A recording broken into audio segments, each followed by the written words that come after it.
ایک دفعہ صحابہ میں مسئلہ بن گیا کہ بچہ پیدا ہوتا ہے تو اس کا وظیفہ کیسے لگانا ہے. امام حسین کا علم و فضل بتا رہا ہوں, علم و فضل. تو بات بڑی پیچیدہ ہو گئی. حضرت عبداللہ ابن زبیر کے پاس لوگ آئے, کہنے لگے کہ آپ بڑے صاحب علم و فضل ہیں, آپ نے حضور علیہ الصلوۃ والسلام کے ساتھ وقت گزارا ہے, تو مسئلے کو حل کریں کہ بچہ پیدا ہونے کے بعد حکومت اگر وظیفہ لگائے گی تو کب لگائے گی. جب بحث طول پکڑ گئی, مسئلہ حل نہیں ہوتا تھا, تو حضرت عبداللہ ابن زبیر کہنے لگے ہم سے نہیں حل ہوگا. ایک بندہ ہے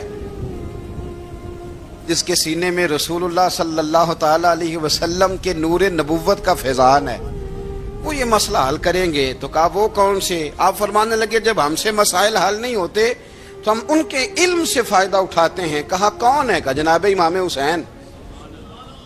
تو لوگ حضرت امام حسین کے پاس گئے, کہ حضرت یہ ایک مسئلہ الجھ گیا ہے کہ بچہ پیدا ہو تو وظیفہ کب لگانا ہے. فرمایا الجھنے والی بات ہی کوئی نہیں, پیدا ہونے کے بعد جب وہ پہلی دفعہ آواز نکالے تو اس کا وظیفہ لگا دو. اس کا مطلب یہ ہے کہ وہ دنیا میں آ گیا ہے, اس نے اپنے آنے کا اظہار کر دیا ہے, اعلان کر دیا ہے, اب اس کا وظیفہ لگا دو. تو اس پر پھر صحابہ کا اتفاق ہو گیا. امام حسین کے علم سے, فضل سے لوگ فیض اٹھاتے تھے. حضرت سیدنا امام حسین کی شہادت کے بعد حضرت عبداللہ ابن زبیر رضی اللہ تعالیٰ عنہ نے قاتلان حسین سے خطاب کیا اور فرمانے لگے اللہ کی قسم تم نے اس شخص کو شہید کیا ہے جو راتوں کو لمبے لمبے قیام کرتا تھا, اور تم نے اس شخص کو شہید کیا ہے جس سے میں دن میں جب بھی ملتا تھا تو وہ روزے سے ہوتا تھا. تم نے اس شخص کو شہید کیا جو قائم اللیل تھا, صائم الدہر تھا, اس شخص کو تم نے شہید کیا. آپ کو پتہ ہے کہ میدان کربلا میں جب 9 محرم کو ابن سعد نے امام حسین سے کہا کہ جنگ کرو اگر یزید کی بیعت نہیں کرنی, تو امام حسین نے فرمایا ایک رات کی مہلت دے دو, ایک رات کی مہلت دے دو. حضرت امام زین العابدین کہتے ہیں میں نے اپنے والد گرامی سے عرض کی کہ ابا جی آپ جہاد سے دور جانے والے تو ہیں نہیں, آپ تو جہاد سے پیار کرنے والے, اور یہ بھی پتہ ہے مجھے کہ یہ جنگ اب ہو کے رہے گی, تو ایک رات کی مہلت لینے کا معنی کیا ہے؟ بھئی کل بھی لڑنا ہے اور رات بھی لڑنا ہے, تو ابا جی ایک رات کی مہلت. تو سیدنا امام حسین رضی اللہ تعالیٰ عنہ فرمانے لگے بیٹا رات کی مہلت اس لیے لی ہے کہ میں آج رات کھل کے اپنے رب کی عبادت کر لوں, میں استغفار کر لوں, میں لمبے سجدے کروں. اور کہا زین العابدین تو جانتا ہے نا کہ مجھے نماز سے, تلاوت سے, دعا سے اور استغفار سے بڑا پیار ہے. رسول کریم علیہ السلام نے فرمایا, جامع ترمذی میں موجود ہے, فرمایا میں جا رہا ہوں پر تمہیں 2 بڑی بھاری بڑی وزنی چیزیں دے کے جا رہا ہوں. صحیح ستہ کی روایت, 2 وزنی چیزیں تمہارے بیچ چھوڑ کے جا رہا ہوں, اگر ان کو تھام کے رہو گے تو کبھی گمراہی تمہارے پاس نہیں آئے گی. یا رسول اللہ وہ کون کون سی؟ فرمایا ایک اللہ کی کتاب دے کے جا رہا ہوں اور دوسرا اپنا خاندان دے کے جا رہا ہوں. اگر اہل بیت نبوت کو تھامے رہو گے, ہمارے بزرگوں نے لکھا ہے کہ یہ جو حضور نے کتاب اللہ اور پھر اپنی اہل بیت کا تذکرہ فرمایا, تو اس کا مطلب یہ ہے کہ تھیوری دیکھنی ہوئی تو قرآن دیکھنا, اور پریکٹیکل دیکھنا ہوا تو علی اور فاطمہ کو دیکھنا, حسن اور حسین کو دیکھنا, ان کو دیکھنا. نبی کریم علیہ الصلوۃ والسلام کے اہل بیت منارہ نور ہیں, ان کی محبت, ان کا پیار. کیوں بھلا؟ اس لیے کہ یہ وہ خوبصورت لوگ ہیں جن کو خود میرے نبی پاک نے تراشا ہے. ان کی سیرت میں جتنے رنگ ہیں وہ رسول کریم نے خود بھرے ہیں. ان کی ایک ایک بات کا خیال نبی پاک نے رکھا ہے. حضور نے از خود انہیں اپنی صحبت عطا کی ہے. زیادہ دور نہیں تھا سیدہ فاطمہ کا گھر, مسجد نبوی کے ساتھ تھا. اللہ کے رسول دن میں 2 دفعہ جایا کرتے تھے. پھر بھی کبھی کبھی فرماتے فاطمہ میرا دل کرتا ہے آج میں رات تیرے گھر میں قیام کروں. تو سیدہ فاطمہ الزہرا فرماتی ہیں کہ آمنہ کے لال اس طرح بھی میرے گھر میں قیام کرتے تھے کہ حضور چارپائی پہ لیٹتے تھے تو ایک کندھے پہ امام حسن کا سر ہوتا تھا اور دوسرے پہ امام حسین کا سر اقدس ہوتا تھا. اور فرماتی ہیں رات کو کبھی حسنین کریمین دودھ مانگتے تو میں اٹھتی دودھ دینے کے لیے, تو حضور فرماتے لیٹ جاؤ آج میرے ساتھ سوئے ہیں تو دودھ بھی میں ہی پلاؤں گا. تو محبوب اٹھتے ان کے لیے دودھ لاتے برتن سے نکال کے. حضور نے انہیں وقت دیا اور پھر ان کی چھوٹی چھوٹی چیزوں کا خیال رکھا. صحیح بخاری میں موجود ہے. تربیت پر توجہ دی. امام حسین تشریف لائے, ابھی عمر مبارک 7 سال کے قریب تھی. مسجد نبوی میں صدقے کی کھجوروں کا ڈھیر لگا ہوا تھا. چھوٹا بچہ جو ہوتا ہے نابالغ، اس پر شریعت کے احکامات نہیں آتے. صدقے کی کھجوروں کا ڈھیر تھا مسجد نبوی میں. یہ تربیت ہے، یہ ٹریننگ ہے جو اللہ کے محبوب نے خود انہیں عطا فرمائی. صدقے کی کھجوروں کا ڈھیر تھا. امام حسین حضور کے ساتھ آئے تو امام علی مقام نے ایک کھجور اٹھا کے منہ میں رکھ لی. شارحین نے لکھا ہے لگتا یہ ہے کہ کئی دنوں کی بھوک تھی، کیونکہ یہ فاقہ اہل بیت کا بڑا محبوب ہے.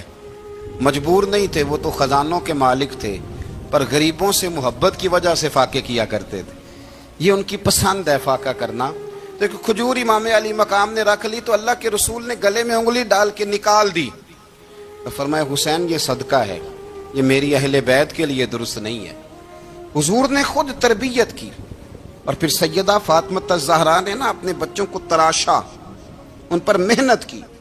میں اکثر گزارش کرتا ہوں دوستوں سے، میں کہتا ہوں کربلا کا واقعہ کوئی حادثاتی نہیں ہے، اس کے پیچھے پوری ایک لاجک ہے، اس کے پیچھے پورا ایک فلسفہ ہے.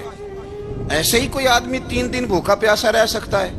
کسی آدمی کو صبح اس نے کھانا کھایا اور شام تک کھانا نہ ملے تو ٹانگیں کانپتی ہیں. رمضان المبارک میں عبادت کی نیت سے روزہ رکھنے والے بھی شام کو بڑے پریشان ہو جاتے، اور مسلسل 3 دن کھانا نہ کھایا جائے اور پانی نہ پیا جائے. اور حال یہ ہے کہ وہی آدمی تلوار لے کے میدان میں نکلے اور اس کی حالت یہ ہو کہ لوگ اس کے آگے دوڑنا شروع کر دیں. ہزاروں کی فوجیں تاب نہ لا سکے. علی کا گھر بھی وہ گھر ہے کہ جس گھر کا ہر ایک بچہ جسے دیکھو وہی شیر خدا معلوم ہوتا ہے. یہ کوئی آسان ہے؟ اس کے پیچھے پوری ایک اس کے پیچھے فلسفہ ہے. امام راضی کی تفسیر کبیر دیکھیے گا. حضرت امام حسین کی وہ شخصیت تھی کہ مشکات میں حدیث ہے، نبی پاک صلی اللہ تعالی علیہ وسلم کی چچی جناب ام فضل صبح صبح گھبرائی حضور کی بارگاہ میں آئیں. عرض کی یا رسول اللہ صلی اللہ علیہ وسلم آج میں نے عجیب خواب دیکھا ہے، میں ڈر گئی ہوں. حضور نے فرمایا چچی کیا دیکھا؟ عرض کی حضور میں نے کہا ہے کہ آپ کے وجود کا گوشت کا ایک ٹکڑا کٹ کے میری جھولی میں آ گیا ہے. حضور یہ کیا ہے؟ تو محبوب خواب سن کے مسکرائے، فرمایا چچی یہ پریشانی والا خواب نہیں، یہ تو خوشی والا خواب ہے. اللہ فاطمہ کو بیٹا عطا کرے گا اور وہ تیری گود میں کھیلا کرے گا. چونکہ وہ میرے وجود کا ٹکڑا ہوگا لہذا خواب تجھے یہ آئی ہے. تو امام حسین پیدا ہوئے، امام حسن کی عمر ابھی 11 مہینے تھی. تو نبی پاک نے امام حسین کو جناب ام فضل اپنی چچی کی گود میں دے دیا کہ فاطمہ کے لیے دونوں بچے سنبھالنا مشکل ہوگا. وہ خواب اس طرح پوری ہوئی. امام حسین سے حضور نے بڑا پیار کیا، بڑی محبت فرمائی نبی پاک سے. کچھ حدیثیں میں نے جمعے میں عرض کی تھیں. حضرت ابو ہریرہ رضی اللہ تعالیٰ عنہ کہتے ہیں یہ واحد بچہ تھا حضور کے گھرانے کا کہ میں نے دیکھا کہ نبی پاک صلی اللہ علیہ وسلم بیٹھے تھے تو یہ حضور سے کہہ رہے ہیں، نبی پاک سے کہ نانا جی اٹھ کے کھڑے ہو. کہتے ہیں حضور کھڑے ہو گئے تو کہنے لگے میں نے آپ کے برابر جانا ہے. بچے جو مرضی ضد کر لیتے ہیں نا.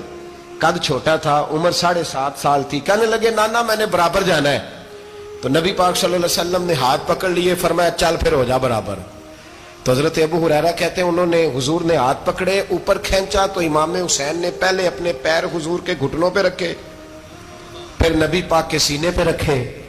اور جب ان کا قد سر تھوڑا سا حضور سے اونچا ہو گیا تو محبوب فرمانے لگے چل بس کر، تو نے تو کہا تھا آپ کے برابر ہونا ہے، تو اوپر نکل گیا ہے، چل بس کر. فرماتے پھر امام حسین نے زبان باہر نکالی تو محبوب ان کی زبان چوسنے لگے، پھر ساتھ لٹا لیا اور انہیں سونگھنے لگے. تو میں نے عرض کی حضور آپ حسین کو سونگتے کیوں ہیں؟ تو فرمایا ابو ہریرہ مجھے حسین کے وجود سے جنت کی خوشبو آتی ہے، مجھے حسین کے وجود سے جنت کی. ایک دن حضور گزر رہے تھے. اصل اس طرح تھا کہ یہ نبی پاک کا حجرہ تھا. جن لوگوں کو اللہ نے مدینے کی زیارت کرائی ہے وہ جان سکتے ہیں نبی پاک کا حجرہ تھا. تو حضور کے حجرے کی اس جانب یعنی مسجد کی جو بالکل سیدھ ہے اس کی بیک میں سیدہ فاطمہ رہتی تھی. تو حضور اکثر نہ نماز کے لیے جب نکلتے تو حضرت فاطمہ کے حجرے کے پاس سے ہو کر دوبارہ محراب میں جاتے. محبوب حجرے کے پاس سے گزرے تو امام حسین رو رہے تھے. تو حضرت فاطمہ نے کسی بات میں جھڑک دیا تو امام حسین رونے لگے. تو نبی پاک نماز کے لیے گئے تو واپس لوٹ آئے اور واپس تشریف لا کے کہا فاطمہ حسین کو کیا ہوا؟ عرض کی یا رسول اللہ تنگ کر رہے تھے میں نے ڈانٹ دیا ہے.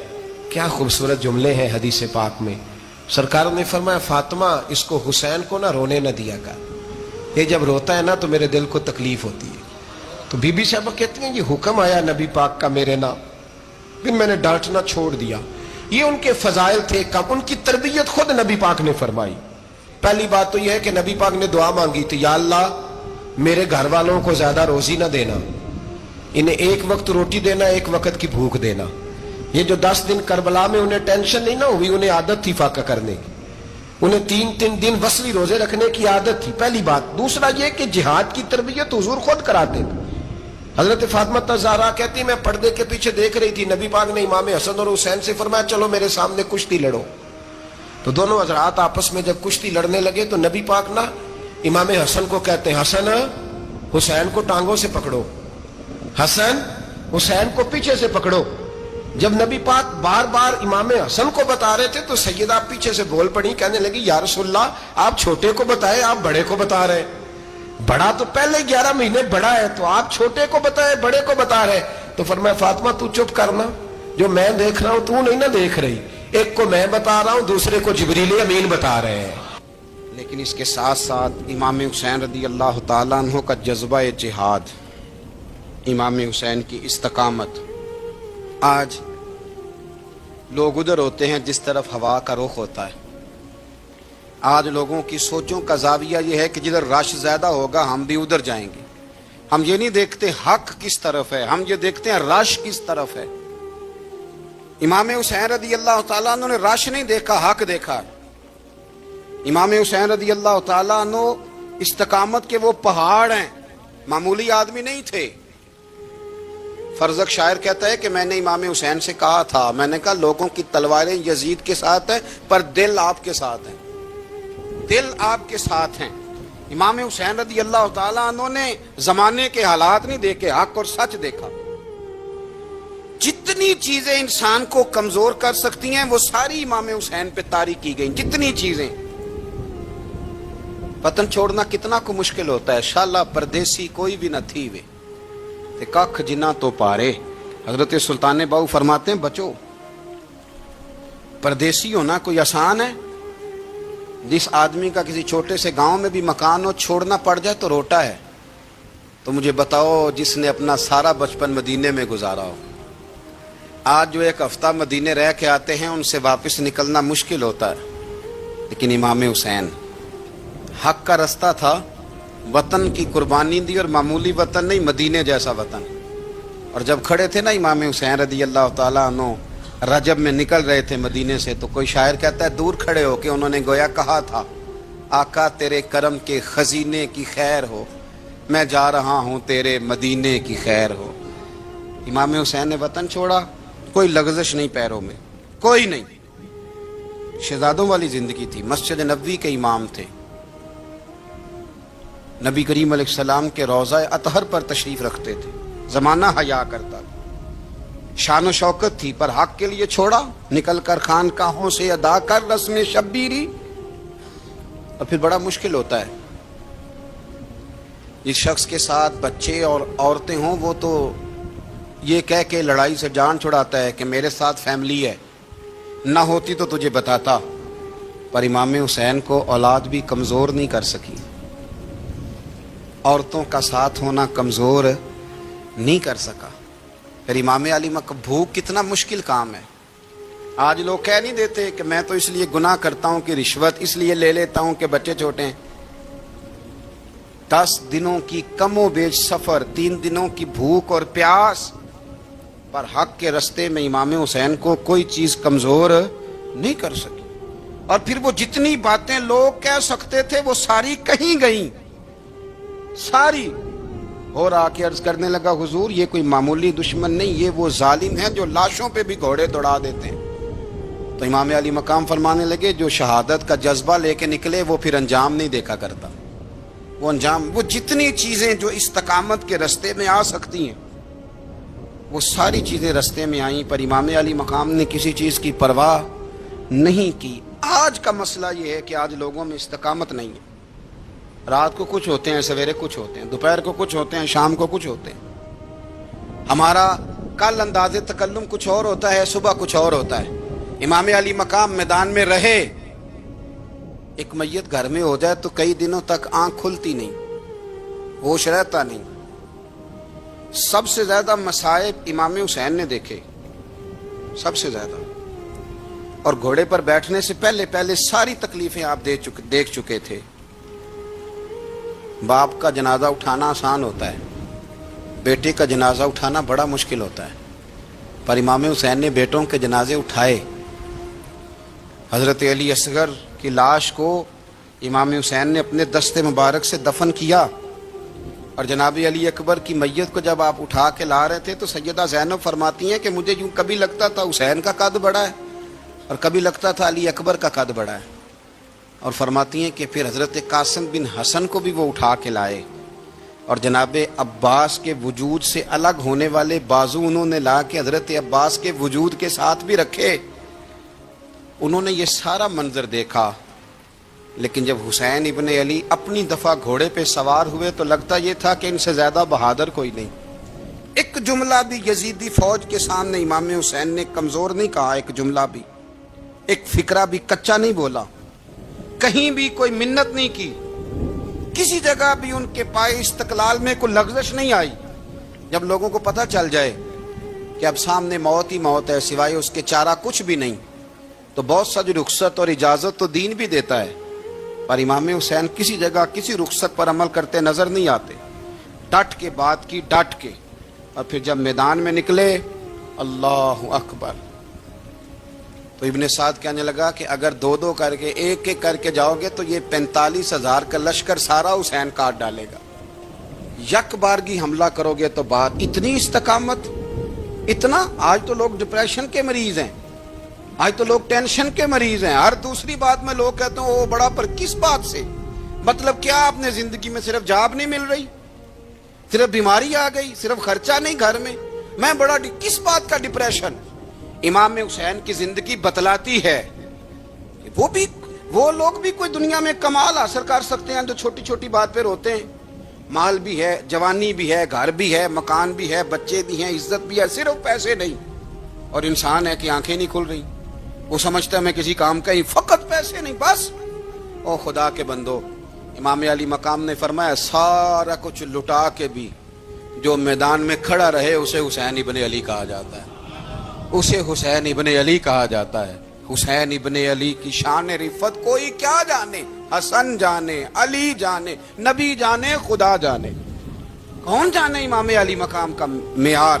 تو امام حسین رضی اللہ تعالیٰ عنہ کی زندگی ہمیں بتاتی ہے کہ ذوق والی عبادت کرو۔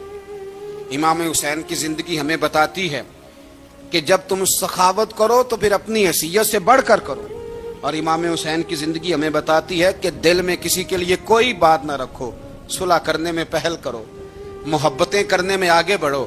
اور امام حسین کی زندگی ہمیں بتلاتی ہے کہ جب دنیا میں تم نے کچھ کرنا ہے تو پھر ڈٹنا بھی سیکھو، پھر کھڑے ہونا بھی سیکھو، یہ نہ دیکھو کہ حالات۔ امام حسین نے ایک دن بھی حکومت نہیں کی، یزید نے 4.5 سال کی، لیکن قیامت تک دلوں پہ حکومت امام حسین کی رہے گی، امام حسین کی رہے گی، اس لیے کہ ان میں استقامت تھی۔ امام حسین کے ساتھ اس وقت 72 لوگ تھے، لیکن آج کائنات کا ذرہ ذرہ امام حسین کے ساتھ ہے۔ اس کا مطلب ہے وقت لگتا ہے، نظریہ غالب آ ہی جایا کرتا ہے، تو استقامت والی زندگی گزاریں۔ حضرت عمر جب نعرہ لگاتے نا تو کیسر و کسرا کانپتے، سفیر آتے روم کے ملنے کے لیے تو کہتے جاؤ عمر نفل پڑھ رہے ہیں، ٹائم کوئی نہیں۔ ایک دن اندر میٹنگ ہو رہی تھی، حضرت عمر میٹنگ میں بیٹھے تھے، آپ کے بیٹے ملنے آئے عبداللہ ابن عمر، ابا جی اندر آ جاؤ، فرمایا دروازے پہ کھڑا ہو، میں ضروری بات کر رہا ہوں، اندر نہ آنا۔ جناب عبداللہ ابن عمر کہتے ہیں میں دروازے پہ کھڑا ہو گیا، تھوڑی دیر گزری تو امام حسین بھی آ گئے، ایک حدیث میں ایک روایت میں امام حسن کا لفظ بھی ہے، امام حسین آئے، آ کے عبداللہ ابن عمر سے کہنے لگے عمر فاروق اندر ہیں؟ تو کہا وہ اندر تو ہے، تو کہا آپ کیوں دروازے پہ کھڑے ہیں؟ کہنے لگے ابا جی نے کہا ہے یہاں انتظار کرو، میں کوئی ضروری بات کر رہا ہوں، لیکن شہزادے میرے لیے کہا ہے، میرے لیے آپ جانا چاہیں تو چلیں جائیں۔ امام حسین کہنے لگے امیر المومنین کوئی بات کر رہے ہوں گے، میں ظہر کے وقت مسجد میں مل لوں گا، ظہر کا ٹائم آئے گا نا تو میں مسجد میں مل لوں گا، یہ کہہ کے چلے گئے۔ حضرت عمر باہر آئے تو حضرت عبداللہ ابن عمر سے کہا کہ کوئی آیا تو نہیں؟ عرض کی حضور حسین ابن علی آئے، حسین ابن علی۔ تو کہا اندر کیوں نہیں بھیجا؟ کہا میں نے کہا تھا بے شک چلے جائیں، لیکن وہ کہہ رہے تھے کہ میں ظہر کے وقت مسجد میں مل لوں گا۔ تو سیدنا عمر فاروق فرمانے لگے عبداللہ تجھے تیری ماں روئے، حسین کو کیوں واپس بھیجا؟ پھر عمر دنیا داروں کے سامنے ڈٹنا، کھڑا ہونا عمر پہ ختم ہے، لیکن جو اندر کی بات ہے نا، روح کی، جو عقیدت کی بات ہے، جو وفا کا رشتہ ہے، اس کو کون سمجھے؟ یہ جو روح کی مجبوریاں ہیں، یہ جو وفا کی مجبوریاں ہیں، اسے لوگ کیا سمجھیں؟ انہیں کیا پتا کہ مرشد کے بیٹے کے پیر چومنے میں حسن کیا ہوتا ہے؟ انہیں کیا پتا کہ جب استاد کا بیٹا گھر میں آتا ہے تو دل کرتا ہے مکان بیچ کے اسے دے دیں، اس کے باپ کی نیکیاں بڑی ہیں۔ جناب عمر فاروق دوڑے گئے، امام حسین کے دروازے پہ دستک دی، امام حسین باہر، کہا شہزادے یار ملنے آئے تھے، بغیر ملے کیوں آ گئے؟ عرض کی کہ آپ مصروف تھے، آپ کے اپنے بیٹے بھی دروازے پہ کھڑے تھے، تو میں واپس آ گیا۔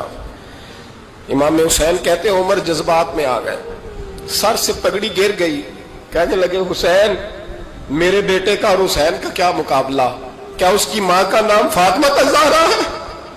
کیا اس کی نانی کا نام خدیجہ الکبریٰ ہے؟ کیا اس کے نانے کا نام محمد مصطفیٰ ہے؟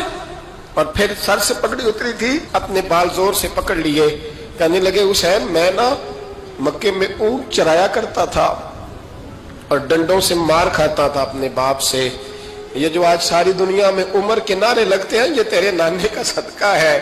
شہزادے میری وفا اور میری وفا میں جب تیرا دل کرے نا دوڑ کے آ جایا کر۔ عمر تو لوگ، ایک دن امام حسین نے آگے نا جناب فاروق اعظم سے کہا، خطبہ دے رہے تھے بچوں کی طبیعت شروع میں، پتہ نہیں کیا بات آئی امام حسین کے دل میں، کہنے لگے عمر نیچے اترو، یہ میرے نانا کا ممبر ہے۔ تو حضرت سیدنا عمر، سنو کبھی میرا بھی بچہ آ جائے تو میں کہتا ہوں اس کو پکڑو یار، بچوں کو تو نہیں نا جمعوں میں مطلب ذکر کیا جاتا، اترنا میرے نانے کا ممبر ہے۔ جناب عمر اتر کے نیچے کھڑے ہو گئے، تو کہا جا کے اپنے نانے کے ممبر پہ بیٹھ۔ تو حضرت عمر رو پڑے، کہنے لگے شہزادے میرے نانے کا ممبر ہی کوئی نہیں ہے ہی نہیں، یہ ممبر یہ مصلی یہ تیرے نانے کی شان ہے، میرے نانے کا کوئی ممبر نہیں، تیرے ہی نانے کا ممبر ہے۔ تھوڑی دیر کھڑے رہے تو امام حسین کہنے لگے اچھا کوئی نہیں آپ کے نانے کا ممبر کا نہیں؟ کہا چلو پھر میرے نانے کے ممبر پہ بیٹھ جاؤ، چلو خیر ہے، کوئی نہیں آپ کے نانے کا؟ کہا نہیں، تو کہا کوئی نہیں پھر میرے نانے کے۔ جب حضرت عمر بیٹھے تو بڑا شاندار جملہ کہا، فرمانے لگے میں ممبر پر مرضی سے نہیں بیٹھا تھا، مجھے ابو بکر نے بٹھایا تھا، اور پھر حسین کے کہنے پہ میں اترا ہوں، اب مجھے حسین نے بٹھایا ہے، اب کسی کی جرت ہے تو عمر کو اتار کے دکھائے، اب میں حسین کا تیری نسل پاک میں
ہم اپنے رب کے لاداداد شکر گزار ہیں کہ جس نے ہمیں محمد صلی اللہ علیہ وآلہ وسلم کی امت میں پیدا فرمایا۔ اے پروردگار، ہمارے ساتھ جڑے ہر رشتے کی حفاظت فرما، بیماروں کو شفائے کلی عطا فرما اور ہمارے رزق میں برکتیں اور رحمتیں نازل فرما، آمین یا رب العالمین۔ رمیز وائس کے تمام ناظرین کو خوش آمدید کہتے ہیں۔ کنز الغذائب میں روایت ہے کہ حضور نبی کریم صلی اللہ علیہ وآلہ وسلم کی خدمت میں ایک عربی شکاری حاضر ہوا اور عرض کیا، یا رسول اللہ صلی اللہ علیہ وآلہ وسلم، میں نے ایک ہرن کا بچہ شکار کیا ہے اور اس کو آپ کی خدمت میں بطور ہدیہ پیش کرتا ہوں، میرے آقا و مولا اسے قبول فرمائے تاکہ میرا مان بڑھے۔ سرکار دو عالم صلی اللہ علیہ وآلہ وسلم نے اس شکاری کا ہدیہ قبول فرمایا اور اس کو رخصت کر دیا۔ اسی دوران حضرت امام حسن علیہ السلام مسجد میں تشریف لائے اور ہرن کے بچے سے پیار کرنے لگے۔ سرکار دو عالم صلی اللہ علیہ وآلہ وسلم نے ہرن کا بچہ نواسے کو عطا کیا اور حضرت امام حسن علیہ السلام ہرنی کے بچے کو لے کر گھر تشریف لے گئے۔ تھوڑی دیر کے بعد حضرت امام حسین علیہ السلام تشریف لائے اور اپنے بھائی کو ہرن کے بچے کے ساتھ کھیلتے دیکھا تو پوچھا، پیارے بھائی جان، یہ بچہ آپ کو کس نے عطا کیا؟ حضرت امام حسن علیہ السلام نے فرمایا، یہ ہرن کا پیارا سا بچہ مجھے نانا جان نے دیا ہے۔ تو حضرت امام حسین علیہ السلام مسجد میں تشریف لائے اور نانا جان سے عرض کرنے لگے، نانا جان، آپ نے بھائی کو ہرن کا بچہ دیا اور مجھے محروم کیا، مجھے بھی اتنا پیارا ہرن کا بچہ لینا ہے۔ جگر گوشہ بطول بار بار پیار سے نانا جان سے ہرن کا بچہ طلب کر رہے تھے اور رسول اللہ صلی اللہ علیہ وآلہ وسلم پیارے نواسے کو پیار کر رہے تھے اور امام حسین علیہ السلام کو چوم رہے تھے کہ کہیں وہ رونا نہ شروع کر دیں۔ ادھر امام حسین علیہ السلام نانا جان سے ہرن کا بچہ طلب کر رہے تھے، ادھر ایک خوبصورت ہرنی اپنے بچے کو لے کر رسول اللہ صلی اللہ علیہ وآلہ وسلم کی خدمت میں حاضر ہوئی اور عرض کرنے لگی، میرا دوسرا بچہ میرے ساتھ پھر رہا تھا کہ اچانک کہیں سے آواز آئی کہ جلدی سے اپنے دوسرے بچے کو لے کر آقا و مولا حضرت محمد صلی اللہ علیہ وآلہ وسلم کی خدمت میں حاضر ہو جاؤ، کیونکہ نواسہ رسول جگر گوشہ بطول جناب حسین علیہ السلام ہرن کا بچہ مانگ رہے ہیں۔ اگر امام حسین علیہ السلام نے رونا شروع کر دیا تو ان کے ساتھ ملائکہ مقربین بھی رونا شروع کر دیں گے، اس لیے حضرت امام حسین علیہ السلام کے رونے سے پہلے جلدی سے اپنے دوسرے بچے کو بھی حضور نبی کریم صلی اللہ علیہ وآلہ وسلم کی خدمت میں پیش کر دو۔ یہ سننا تھا کہ تیزی کے ساتھ آپ کے ہاں اپنا بچہ بطور ہدیہ لائی ہوں۔ ہرن نے کہا کہ خدا کا شکر ہے کہ ابھی امام حسین علیہ السلام کی آنکھیں نم نہیں ہوئی۔ رسول اللہ صلی اللہ علیہ وآلہ وسلم نے فرمایا، اس ہرن سے بچہ لے کر امام حسین علیہ السلام کو عطیہ کر دیا۔ رسول اللہ صلی اللہ علیہ وآلہ وسلم نے اس ہرن سے بچہ لے کر امام حسین علیہ السلام کو دے دیا اور ہرن کو بھی رخصت کر دیا۔ جناب حضرت امام حسین علیہ السلام اپنے نانا جان سے ہرن کا بچہ لے کر اپنی والدہ محترمہ سیدہ فاطمہ الزہرا سلام اللہ علیہا کے پاس آ گئے اور انہیں تفصیل کے ساتھ یہ واقعہ سنایا۔ ناظرین، آپ امام حسین علیہ السلام کا مرتبہ دیکھیں، ملائکہ مقربین اور رحمت للعالمین حضرت امام حسین علیہ السلام کے رخساروں پر آنسوں کے قطرات کو گوارا نہیں کرتے، تو کئی میل دور جنگل میں پھرنے والی ہرنی اپنے بچے کو حضرت امام حسین علیہ السلام کی خدمت میں اس لیے پیش کرنے کے لیے آئی کہ جلدی سے میں وہاں پہنچ جاؤں کہ کہیں ان کی آنکھیں نم نہ ہو جائیں۔ اور ایک وہ لوگ تھے کہ جنہوں نے ہمارے آقا و مولا پر کربلا معلیٰ میں پانی تک بند کر دیا اور ان سمیت تمام اہل و عیال کو درد اور بے شمار تکالیف دی۔ خدا ہمیں ہمارے آقا و مولا حضرت امام حسین علیہ السلام کی سچی محبت اور ان کے احکامات پر چلنے کی توفیق عطا فرمائے، آمین یا رب العالمین۔ مزید اسلامی ویڈیو دیکھنے کے لیے ہمارے چینل کو سبسکرائب کریں، ویڈیو کو لائک کریں اور کمنٹ باکس میں بتائیں کہ آپ کیسی ویڈیو دیکھنا پسند کرتے ہیں۔ شکریہ۔